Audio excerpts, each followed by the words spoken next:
இன்றே டவுன்லோட் செய்து உங்கள் ஃபேவரட் ஷோக்களை என்ஜாய் பண்ணுங்க.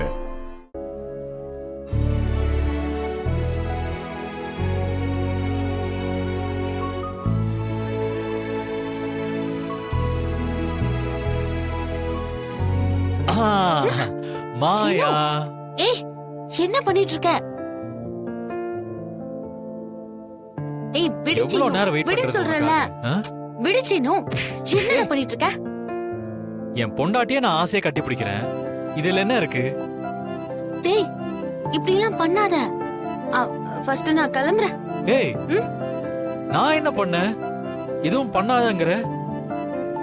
எப்ப வருவன்னு எவ்வளவு நேரம் காத்துட்டு இருந்தேன் தெரியுமா? நீ வந்ததும் உன்னை ஆசையா கட்டி பிடிச்சா நீ வேணாங்கற. டேய், அறிவு கிட்டவனே, பெரியப்பா மாலை போட்டிருக்காரு தெரியும்ல? மாலை போட்டிருக்கிற வீடு ரொம்ப சுத்தபத்தமா இருக்கணும். நம்ம இப்படி எல்லாம் நடந்துக்க கூடாது, புரியுதா? இது என்னடி வம்பா போச்சு? நான் என் பொண்டாட்டிய சந்தோஷமா கட்டி பிடிக்கிறதுல என்ன சுத்தபத்தம் குறைஞ்சு போயிரும்?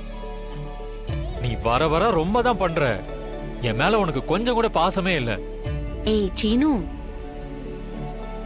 இப்படிலாம் கோச்சிக்க கூடாது. நேத்து யாரோ ஒரு பையன் பிரியாணி எடுத்துட்டு வந்து நம்ம வீட்ல கொடுத்துட்டான்னு வீட்ல எவ்வளவு பெரிய பிரச்சனை வந்ததுன்னு பார்த்தல்ல? அப்பவே அதை புரிஞ்சுக்கிட்டு அதை எடுத்துட்டு போய் யாரோ ஒரு பெரியவர்கிட்ட கொடுத்துட்டான். நீ என்னடான்னா சின்ன புள்ள மாதிரி இப்படி அடம்பிடிக்கிற? அசைவம் சாப்பிடுறதும் இதுவும் ஒண்ணா? எல்லாம் ஒண்ணுதான். வீட்டை உடம்ப சுத்தமா வச்சுக்கிற மாதிரி நம்ம மனசையும் கட்டுப்பாடா வச்சுக்கணும். இங்க பாரு, பெரியப்பா கோவிலுக்கு போய் காவடி எடுத்து விரதம் முடிக்கிற வரைக்கும் இந்த மாதிரி சேட்டெல்லாம் பண்ணாம சமத்தா இருக்கணும், சரியா? அப்புறம் தினைக்கும் காலையில எந்திரிச்சு குளிச்சுட்டு பெரியப்பா சாமி கும்பிடும் போதே பயபக்தியா சாமி கும்பிடணும். நல்ல பிள்ளையா நடந்துக்கணும். சரி, நான் போறேன். ஏய் மாயா,